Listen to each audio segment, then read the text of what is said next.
चलिए शुरू करते हैं मुंशी प्रेमचंद की लिखी हुई कहानी इज्जत का खून। वाचक मधुर। मैंने कहानियों और इतिहासों में तकदीर के उलट-फेर की अजीबो गरीब दास्तानें पढ़ी हैं। शाह को भिखमंगा और भिखमंगे को शाह बनते देखा है। तकदीर एक छिपा हुआ भेद है। गालियों में टुकड़े चुनती हुई औरतें सोने के सिंहासन पर बैठ गई और वह ऐश्वर्य के मतवाले जिनके इशारे पर तकदीर भी सिर झुकाती थी, आन की शान में चील कौओं का शिकार बन गए हैं। पर मेरे सर पर जो कुछ बीती उसकी नजीर कहीं नहीं मिलती। उन घटनाओं को आज याद करती हूं तो रोकते खड़े हो जाते हैं और हैरत होती है कि अब तक मैं क्यों और क्यों कर जिंदा हूं। सौंदर्य लालसाओं का स्रोत हैं। मेरे दिल में क्या लालसाएं न थीं पर निष्ठुर भाग्य के हाथों में मिटी। मैं क्या जानती थी कि वह आदमी जो मेरी एक एक अदा पर कुर्बान होता था एक दिन मुझे इस तरह जलील और बर्बाद करेगा। आज 3 साल हुए जब मैंने इस घर में कदम रखा। उस वक्त यह एक हरा भरा चमन था। मैं इस चमन की बुलबुल थी, हवा में उड़ती थी, डालियों पर चहकती थी, फूलों पर सोती थी। सईद मेरा था, मैं सईद की थी। इस संगमरमर के हौज के किनारे हम मोहब्बत के पासे खेलते थे। तुम मेरी जान हो, मैं उनसे कहती थी, तुम मेरे दिलदार हो। हमारी जायदाद लंबी चौड़ी थी। जमाने की कोई फिक्र, जिंदगी का कोई गम न था। हमारे लिए जिंदगी सशरीर आनंद, एक अनंत चाह और बहार का तिलिस्म थी जिसमें मुरादें खिलती थी और खुशियां हंसती थी। जमाना हमारी इच्छाओं पर चलने वाला था। आसमान हमारी भलाई चाहता था और तकदीर हमारी साथी थी। एक दिन सईद ने आकर कहा, मेरी जान, मैं तुमसे एक विनती करने आया हूं। देखना इन मुस्कराते हुए होठों पर इनकार का हर्फ न आए। मैं चाहता हूं कि अपनी सारी मिल्कियत, सारी जायदाद तुम्हारे नाम चढ़वा दूं। मेरे लिए तुम्हारी मोहब्बत काफी है। यही मेरे लिए सबसे बड़ी नेमत है। मैं अपनी हकीकत को मिटा देना चाहता हूं। मैं चाहता हूं कि तुम्हारे दरवाजे का फकीर बन करके रहूं। तुम मेरी नूरजहां बन जाओ, मैं तुम्हारा सलीम बनूंगा और तुम्हारी मूंगे जैसी हथेली के प्यालों पर उम्र बसर करूंगा। मेरी आंखें भर आई, खुशियां चोटी पर पहुंचकर आंसू की बूंद बन गईं। पर अभी पूरा साल भी न गुजरा था कि मुझे सईद के मिजाज में कुछ तब्दीली नजर आने लगी। हमारे दरमियान कोई लड़ाई झगड़ा या बदमजगी न हुई थी, मगर अब वह सईद न था जिसे एक लम्हे के लिए भी मेरी जुदाई दूभर थी। वह अब रात की रात गायब रहता। उसकी आंखों में प्रेम की वह उन्मग न थी, न अंदाजों में वह प्यास, न मिजाज में वह गर्मी। कुछ दिनों तक इस रुखेपन ने मुझे खूब रुलाया। मोहब्बत के मजे याद आकर तड़पा देते। मैंने पढ़ा था कि प्रेम अमर होता है। क्या वह स्रोत इतनी जल्दी सूख गया? नहीं, वह अब किसी दूसरे चमन को शादाब करता था। आखिर मैं भी सईद से आंखें चुराने लगी। बेदिली से नहीं, सिर्फ इसलिए कि अब मुझे उससे आंखें मिलाने की ताब न थी। उस देखते ही मोहब्बत के हजारों करिश्मे नजरों के सामने आ जाते और आंखें भर आती। मेरा दिल अब भी उसकी तरफ खिंचता था। कभी कभी बेअख्तियार जी चाहता कि उसके पैरों पर गिरूं और कहूं, मेरे दिलदार, यह बेरहमी क्यों? क्या तुमने मुझसे मुंह फेर लिया है? मुझसे क्या खता हुई? लेकिन इस स्वाभिमान का बुरा हो जो दीवार बनकर रास्ते में खड़ा हो जाता। यहाँ तक कि धीरे धीरे दिल में भी मोहब्बत की जगह हसद ने ले ली। निराशा के धैर्य ने दिल को तस्कीन दी। मेरे लिए सईद अब बीते हुए बसंत का एक भूला हुआ गीत था। दिल की गर्मी ठंडी हो गई, प्रेम का दीपक बुझ गया। यही नहीं, उसकी इज्जत भी मेरे दिल से रुखसत हो गई। जिस आदमी के प्रेम के पवित्र मंदिर में मैल भरा हुआ हो, वह हरगिज इस योग्य नहीं कि मैं उसके लिए घुलूं और मरूं। एक रोज शाम के वक्त मैं अपने कमरे में पलंग पर पड़ी एक किस्सा पढ़ रही थी। तभी अचानक एक सुंदर स्त्री मेरे कमरे में आई। ऐसा मालूम हुआ कि जैसे कमरा जगमगा उठा। रूप की ज्योति ने दरो दीवार को रोशन कर दिया। गोया अभी सफेदी हुई है उसकी अलंकृत शोभा, उसका खिला हुआ फूला जैसा लुभावना चेहरा, उसकी नशीली मिठास, किसी तारीफ करूं मुझ पर एक रोग सा छा गया। मेरा रूप का घमंड धूल में मिल गया है। मैं आश्चर्य में थी कि यह कौन रमणी है और यहाँ क्यों कर आई। बेख्तियार उठी कि उससे मिलूं और पूछूं कि सईद भी मुस्कुराता हुआ कमरे में आया। मैं समझ गई कि यह रमणी उसकी प्रेमिका है। मेरा गर्व जाग उठा। मैं उठी जरूर, पर शान से गर्दन उठाए हुए आंखों में हुस्न के रौब की जगह घृणा का भाव आ बैठा। मेरी आंखों में अब वह रमणी रूप की देवी नहीं, डसने वाली नागिन थी। मैं फिर चारपाई पर बैठ गई और किताब खोलकर सामने रख ली। वह रमणी एक क्षण तक खड़ी मेरी तस्वीरों को देखती रही, तब कमरे से निकली। चलते वक्त उसने एक बार मेरी तरफ देखा। उसकी आंखों से अंगारे निकल रहे थे, जिनकी किरणों में हिंस प्रतिशोध की लाली झलक रही थी। मेरे दिल में सवाल पैदा हुआ, सईद इसे यहाँ क्यों लाया? क्या मेरा घमंड तोड़ने के लिए? 3 जायदाद पर मेरा नाम था, पर वह केवल एक भ्रम था। उस पर अधिकार पूरी तरह सईद का था। नौकर भी उसी को अपना मालिक समझते थे और अक्सर मेरे साथ ढिठाई से पेश आते। मैं सब्र के साथ जिंदगी के दिन काट रही थी। जब दिल में उमंगे न रही तो पीड़ा क्यों होती? सावन का महीना था, काली घटा छाई हुई थी और रिसझिम बूंदें पड़ रही थी। बगीचे पर हसद का अंधेरा और सिंहास दराख्तों पर जुगनुओं की चमक ऐसी मालूम होती थी जैसे कि उनके मुंह से चिंगारियों जैसी आहें निकल रही हैं। मैं देर तक हसद का यह तमाशा देखती रही। कीड़े एक साथ चमकते थे और एक साथ बुझ जाते थे, गोया रोशनी की बाढ़ें छूट रही है। मुझे भी झूला झूलने और गाने का शौक हुआ। मौसम की हालतें हसद के मारे हुए दिलों पर भरी अपना जादू कर जाती है। बगीचे में एक गोल बंगला था। मैं उसमें आई और बारात दे की एक कड़ी में झूला डलवाकर झूलने लगी। मुझे आज मालूम हुआ कि निराशा में भी एक आध्यात्मिक आनंद होता है जिसका हाल उसको नहीं मालूम, जिसकी इच्छा पूर्ण है। मैं चाव से मल्हार गाने लगी। सावन विरह और शोक का महीना है। गीत में एक वियोगी हृदय की गाथा की कथा ऐसे दर्द भरे शब्दों बयान की गई थी कि बरबस आंखों से आंसू टपकने लगे। इतने में बाहर से एक लालटेन की रोशनी नजर आई। सईद और हसीना दोनों चले आ रहे थे। हसीना ने मेरे पास आकर कहा, आज यहाँ नाच रंग की महफिल सजेगी और शराब के दौर चलेंगे। मैंने घृणा से कहा, मुबारक हो हसीना, बारहमासे और मल्हार की ताने उड़ेंगी, साजिंदे आ रहे हैं। मैं शौक से, हसीना तुम्हारा सीना हसद से चाक हो जाएगा। सईद ने मुझसे कहा, जुबैदा तुम अपने कमरे में चली जाओ, यह इस वक्त आपे में नहीं है।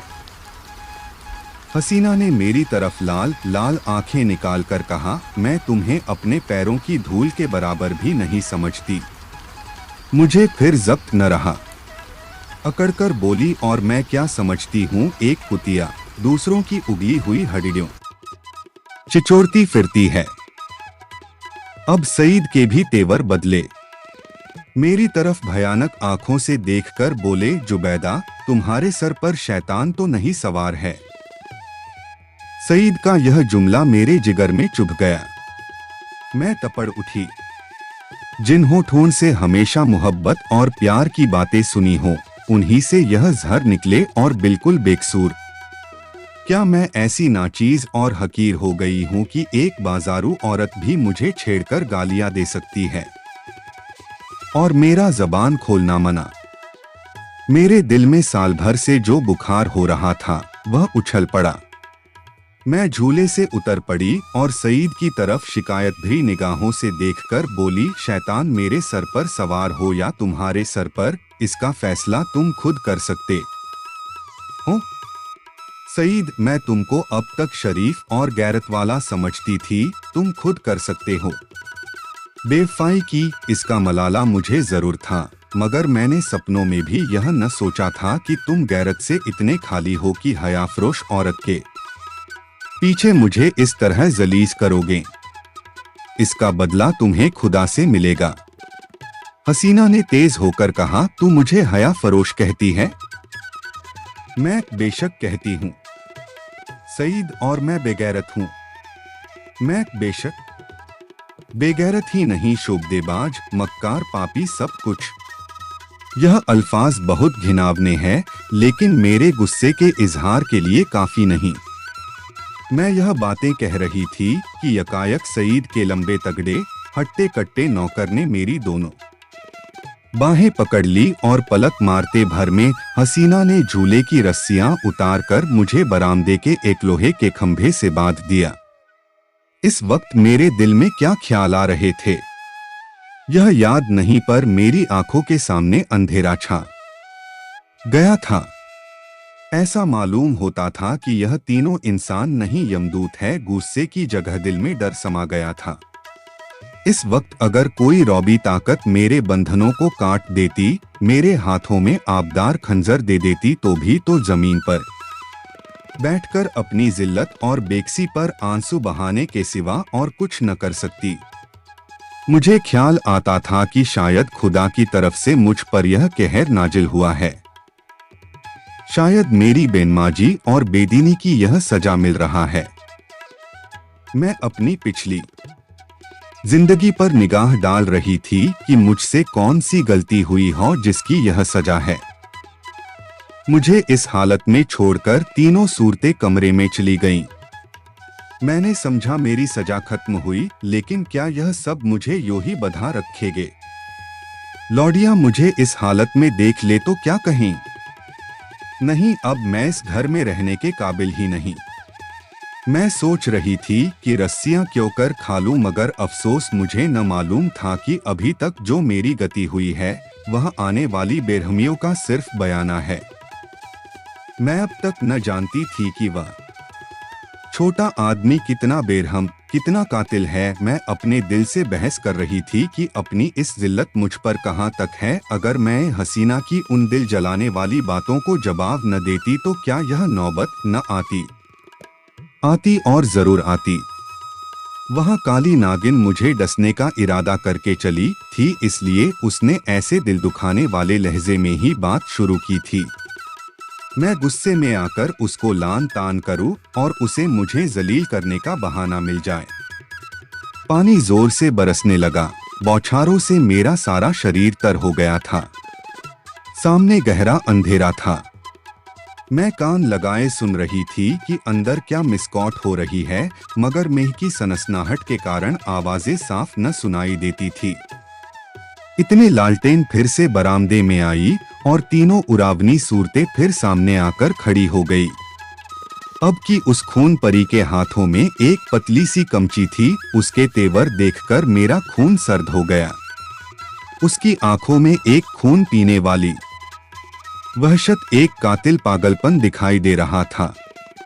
मेरी तरफ शरारत भरी नजरों से देखकर बोली, बेगम साहबा, मैं तुम्हारी बदज़बानियों का ऐसा सबक देना चाहती हूँ जो तुम्हें सारी उम्र याद रहे। और मेरे गुरु ने बतलाया है कि कमची से ज्यादा देर तक ठहरने वाला और कोई सबक नहीं होता। यह कहकर उस जालिम ने मेरी पीठ पर एक कमची जोर से मारी। मैं तिलमिया गई। मालूम हुआ कि किसी ने पीठ पर आग की चिरगारी रख दी। मुझे से जब्त न हो सका। बाप ने कभी फूल की छड़ी से भी मारा था। जोर से चीखें मार मार कर रोने लगी। स्वाभिमान लज्जा सब लुप्त हो गई। कमची की डरावनी और रोशन असलियत के सामने और भावनाएं गायब हो गईं। उन हिंदू देवियों का दिल शायद लोहे के होते होंगे जो अपनी आन पर आग में कूद पड़ती थी। मेरे दिल पर तो इस वक्त यही ख्याल छाया हुआ था कि इस मुसीबत से क्यों कर छुटकारा हो। सईद तस्वीर की तरह खामोश खड़ा था। मैं उसक तरफ फरियाद की आंखें से देखकर बड़े विनती के स्वर में बोली, सईद खुदा के लिए मुझे इस जालिम से बचाओ, मैं तुम्हारे पैरों पड़ती हूँ, तुम मुझे जहर दे दो, खंजर से गर्दन काट लो, लेकिन यह मुसीबत सहने की मुझ में ताकत नहीं। उन दिलजोइयों को याद करो, मेरी मोहब्बत का याद करो, उसी का सदके इस वक्त मुझे इस अजाब से बचाओ, खुदा तुम्हें इसका इनाम देगा। सईद इन बातों से कुछ पिघला, हसीना की तरह डरी हुई आंखों से देखकर बोला, जरीना मेरे कहने से अब जाने दो, मेरी खातिर से इन पर रहम करो। जरीना तेर बदल कर बोली, तुम्हारी खातिर से सब कुछ कर सकती हूँ, गालियां नहीं बर्दाश्त कर सकती। सईद क्या अभी तुम्हारे ख्याल में गालियों की काफी सजा नहीं हुई? जरीना तब तो आपने मेरी इज्जत की खूब कदर की। मैंने रानियों से चिलमचियां उठवाई है, यह बेगम साहबा है किस ख्याल में? मैं इसे अगर कुछ छुरी से काटूं तब भी इसकी बदज़बानियों की काफी सजा न होगी। सईद मुझसे अब यह जुल्म नहीं देखा जाता। जरीना आंखें बंद कर लो। सईद जरीना गुस्सा न दिलाओ, मैं कहता हूँ अब इन्हें माफ करो। जरीना ने सईद को ऐसी हिकारत भरी आंखों से देखा गोया वह उसका गुलाम है। खुदा जाने उस पर उसने क्या मंतर मार दिया था कि उसमें खानदानी गैरत और बड़ाई और इंसानियत का जरा भी एहसास बाकी न रहा था। वह शायद उसे गुस्से जैसे मर्दानास जज्बे के काबिल ही न समझती थी। हुलिया पहचानने वाले कितनी गलती करते हैं, क्योंकि दिखाई कुछ पड़ता है, अंदर कुछ होता है। बाहर के ऐसे सुंदर रूप के पर्दे में इतनी बेरहमी, इतनी निष्ठुरता। कोई शक नहीं, रूप हुलिया पहचानने की विद्या का दुश्मन है। बोली, अच्छा तो अब आपको मुझ पर गुस्सा आने लगा? क्यों न हो, आखिर निकाह तो आपने बेगम ही से किया है। मैं तो हया फरोश कुतिया ही ठहरी। सईद तुम ताने देती हो और मुझसे यह खून नहीं देखा जाता। जरीना तो यह कमची हाथ में लो और इसे गिनकर 100 लगाओ, गुस्सा उतर जाएगा, इसका यही इलाज है। जरीना फिर वही मजाक। जरीना नहीं, मैं मजाक नहीं करती। सईद ने कमची लेने को हाथ बढ़ाया, मगर मालूम नहीं जरीना को क्या शुभा पैदा हुआ। उसने समझा शायद वह मची को तोड़कर फेंक देंगे। कमची हटा ली और बोली, अच्छा मुझसे यह दगा तो लो, अब मैं ही हाथों की सफाई दिखाती हूँ। यह कहकर उसे बेदर्द ने मुझे बेतहाशा कमचियां मारना शुरू की। मैं दर्द से ऐंठ ऐंठ कर चीख रही थी। उसके पैरों पड़ती थी, मिन्नतें करती थी, अपने किए पर शर्मिंदा थी। दुआएं देती थी, पीर और पैगंबर का वास्ता देती थी, पर उस कातिल को जरा भी रहम न आता था। सईद काठ के पुतले की तरह दर्दो सितम का यह नजारा आंखों से देख रहा था और उसको जोश न आता था। शायद मेरा बड़े सिबरे दुश्मन भी मेरे रोने धोने पर तरस खाता। मेरी पीठ छिलकर लहूलुहान हो गई, जख्म पड़ते थे, हर एक चोट आग के शोले की तरह बदन पर लगती थी। मालूम नहीं उसने मुझे कितने दर्रे लगाए, यहाँ तक कि कमची को मुझ पर रहम आ गया, वह फटकर टूट गई। लकड़ी का कलेजा फट गया मगर इंसान का दिल न पिघला। चार मुझे इस तरह जलील और तबाह करके तीनों 20 रूहें वहां से रुखसत हो गईं। सईद के नौकर ने चलते वक्त मेरी रस्सियां खोल दी। मैं कहां जाती, उस घर में क्यों कर कदम रखती। मेरा सारा जिस्म नासूर हो रहा था, लेकिन दिल न के फफोले उससे कहीं ज्यादा जानलेवा थे। सारा दिल फफोलों से भर उठा था। अच्छी भावनाओं के लिए भी जगह बाकी न रही थी। उस वक्त मैं किसी अंधे को कुएं में गिरते देखती तो मुझे हंसी आती, किसी यतीम का दर्दनाक रोना सुनती तो उसका मुंह चिढ़ाती। दिल की हालत में एक जबरदस्त इनकलाब हो गया था। मुझे गुस्सा न था, गम न था, मौत की आरजू न थी, यहाँ तक कि बदला लेने की भावना न थी। उस इंतहाई जिल्लत ने बदला लेने की इच्छा को भी खत्म कर दिया था। हालांकि मैं चाहती तो कानूनन सईद को शिकंजे में ला सकती थी, उसे दाने दाने के लिए तरसा सकती थी, लेकिन यह बेइज्जती, यह बेआबरूई, यह पामाली बदले के ख्याल के दायरे से बाहर थी। बस सिर्फ एक चेतना बाकी थी और वह अपमान की चेतना थी। मैं हमेशा के लिए जलील हो गई। क्या यह दाग किसी तरह मिट सकता था? हरगिज नहीं। हाँ, वह छिपाया जा सकता था और उसकी एक ही सूरत थी कि जिल्लत के काले गड्ढे में गिर पड़ूं ताकि सारे कपड़ों की सियाही इस सियाह दाग को छिपा दे। क्या इस घर से बियाबान अच्छा नहीं जिसके पेंदे में एक बड़ा छेद हो गया हो? इस हालत में यही दलील मुझ पर छा गई। मैंने अपनी तबाही को और भी मुकम्मल, अपनी जिल्लत को और भी गहरा, आने काले चेहरे को और भी काला करने का पक्का इरादा कर लिया। रात भर मैं वहीं पड़ी, कभी दर्द से कराहती और कभी इन्हीं ख्यालात में उलझती रही। यह घातक इरादा हर क्षण मजबूत से और भी मजबूत होता जाता था। घर में किसी ने मेरी खबर न ली। पौ फटते ही मैं बागीचे से बाहर निकल आई। मालूम नहीं मेरी लाज शर्म कहाँ गायब हो गई थी। जो शख्स समुंदर में गोते खा चुका हो उसे ताले तलैयों का क्या डर। मैं जो दरोदीवार से शर्माती थी, इस वक्त शहर की गलियों में बेधड़क चली जा रही थी। चोर कहाँ? वहीं जहाँ जिल्लत की कद्र है, जहाँ किसी पर कोई हंसने वाला नहीं, जहाँ बदनामी का बाजार सजा हुआ है, जहाँ हया बिकती है और शर्म लुटती है। इसके तीसरे दिन रुक की मंडी के एक अच्छे हिस्से में एक ऊंचे कोठे पर बैठी हुई मैं उस मंडी की सैर कर रही थी। शाम का वक्त था। नीचे सड़क पर आदमियों की ऐसी भीड़ थी कि कंधे से कंधा छिलता था। आज सावन का मेला था। लोग साफ सुथरे कपड़ पहने तार की तार दरिया की तरफ जा रहे थे।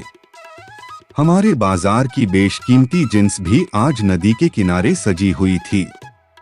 कहीं हसीनों के झूले थे, कहीं सावन की मीत, लेकिन मुझे इस बाजार की सैर दरिया के किनारे से ज्यादा पुरलुत्फ मालूम होती थी।